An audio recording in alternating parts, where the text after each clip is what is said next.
I've been pastor here for 35 years at St. Mark's, but I actually came almost 45 years ago to Christ Lutheran. And some of you I knew back in those days. Ken Brandt I knew, and a couple others I knew back in those days. But really, I came up here from the States and I knew nobody.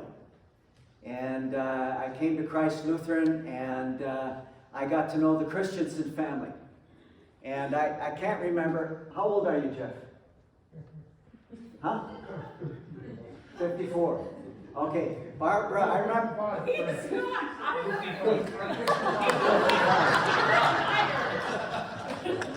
All right, I should have prompted you a little sooner. Anyway, Barbara said to me one Sunday, Jeffrey is playing baseball on Wednesday night. Why don't you come and watch? So I said, where? And I think it was the Wascana School. There was a baseball diamond there. And so I didn't know anybody. And so I walk up. And as I start walking up to where all the people are sitting, I hear somebody yelling at the umpire. Come on, that was a bad call. What's the matter with you? And I thought, for a bunch of 10-year-olds, some of these people are taking it pretty serious. Guess who that person was? Yeah, oh, she'll deny it. Yeah. Anyway, that was, you look back and you think about those days and you can't believe that all the years have gone past. Yesterday, I did a funeral service, a graveside funeral for Ella Ashdown. She was the last remaining charter member here at St. Mark's. It was just a family gathering. And what I learned maybe midway through my ministry, probably 20-some years ago, is that you're just going to get attached to people, okay? Some pastors have this. You can see it. Don't get too close. I don't want to get too close to you because it hurts too much when I leave or when you're gone. And that's not the way I am. I get close to people, and I've gotten close to all of you. And for many people, it's been that because we've gone through a death together, and that has brought us closer together. But you cannot, as a pastor, you cannot let this pull you down. You might go through 2 or 3 funerals a year. A pastor might go through 15 or 20, and 15 of those people are very close to the pastor. And if you take that to heart and you grieve and hurt as a person would with every death, it will pull you down and you won't be able to do ministry anymore. Saying goodbye to Barbara as the secretary. We're not burying you yet, Barbara.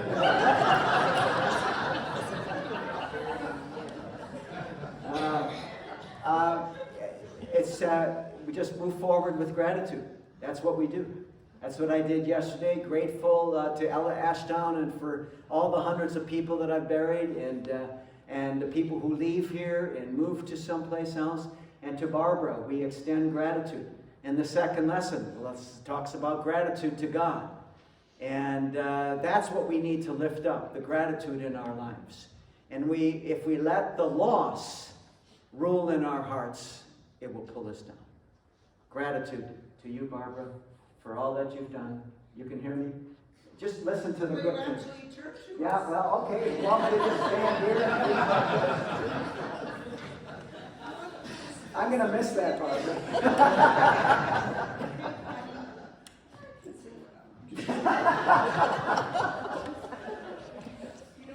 I was bringing the permanent record up to date before I quit. Yeah. And the first person in the book, number 1, Ella Ashdown. Was it really? Yes, and on that page now, 0. Okay. Just one. That's the way it is. Yeah. Okay, I'm not going to spend the whole sermon talking about Barbara. I'm sure she's very disappointed in that. I want to talk about something that is what's happening in our society here in Canada. Truth and reconciliation. Many of us don't know what that means and what that day was all about. The kids Really enjoyed the day off from school. I went to the bank that day and the bank was closed. It's a holiday, but it's much more than that. And we have to understand what all of this is about. And we have to heal our country. Okay? And this is our issue. The United States, they have their own issues. Okay? But this is our issue. Truth and reconciliation. Healing our country, particularly between the First Nations and the white people. That's the way it is.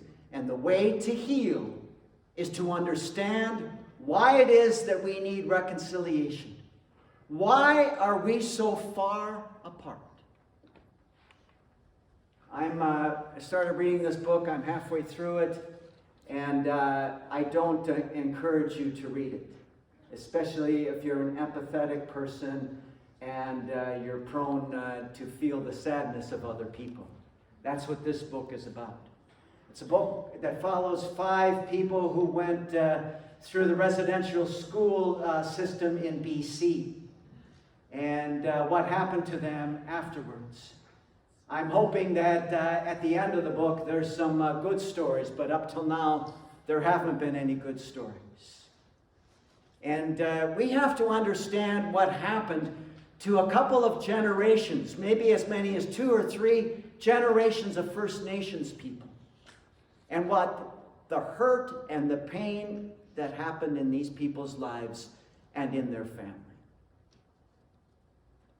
Can you imagine, those of you who have children or grandchildren, that government comes into the houses and takes your grandchildren away, or takes your children away, and says they're being bused or they're taking the train to another side of the province, and we're educating them.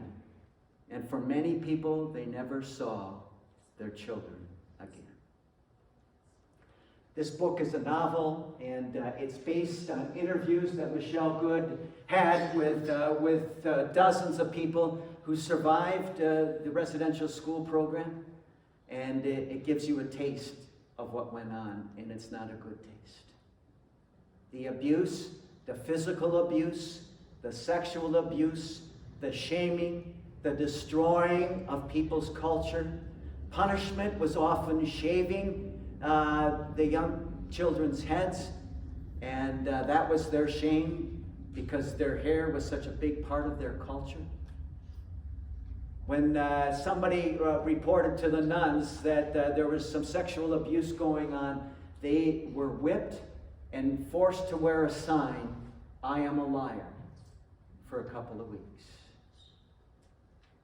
And then when these kids were released, some tried to go home. Some of their parents were gone. Some of their parents had slipped into addiction, and even though they were physically there, they were no longer emotionally there for their children.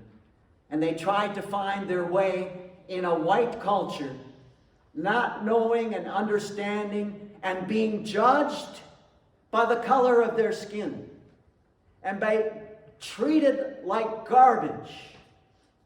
And then we expected them to assimilate and be like us. And when these children become adults, they don't get rid of the pain of their childhoods. The shame that they were taught, the feeling bad about themselves, they carried into their adulthood. So many of the young girls ended up on the street in East Vancouver because this is the only way that they knew how to make a living, often to support their drug addiction, because of how they felt about themselves. And many of them did not survive. Many of them ended with a drug overdose, maybe accidentally, maybe deliberately. It's a sad story. And we can sit here very self-righteously and say, it's time for you people to get over this and to become more like us. But that's not going to solve the problem. Reconciliation. We need to be reconciled with one another, with our family members, with our spouses, with our children, with our exes, with people who are from different cultures, with people who come from other parts of the world. But for sure, we need to be reconciled with the people who lived here first. And it comes from understanding. And although you might be frustrated with the way they might live their lives, and frustrated with the way that because they can't live the way we live our lives, you have to know that if you went there, if you walked in those shoes, if your family's experience, if your children were torn from you and you never saw them again, you would be no different. Your pain would be the same pain that they have. And you would try to cope with the pain in the same way that they cope with their pain. In the gospel reading, one of my favorite gospels, not the last part, we are worthless slaves, we have done only what we ought to have done, not that part.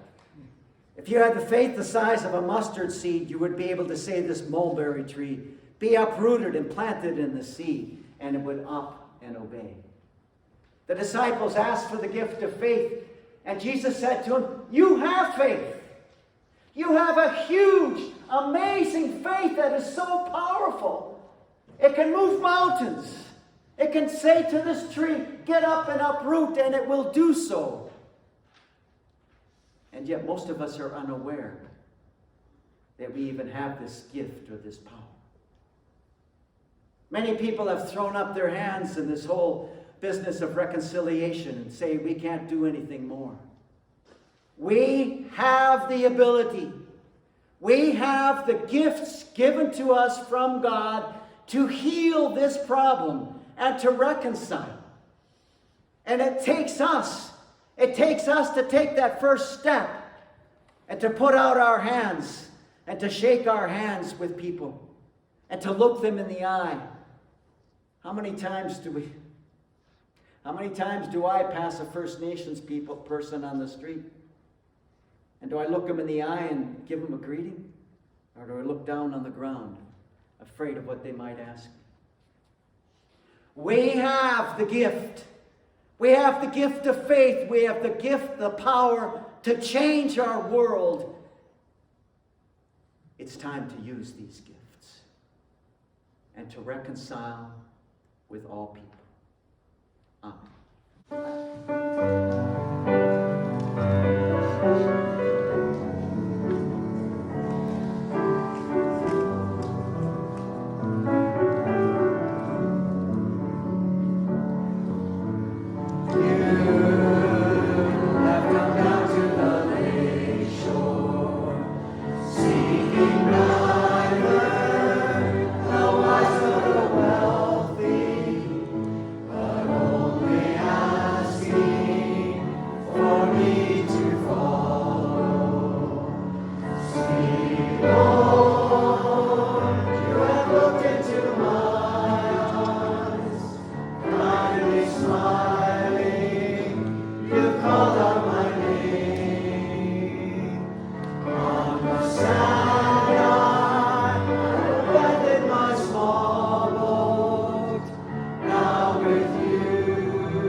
Seek others.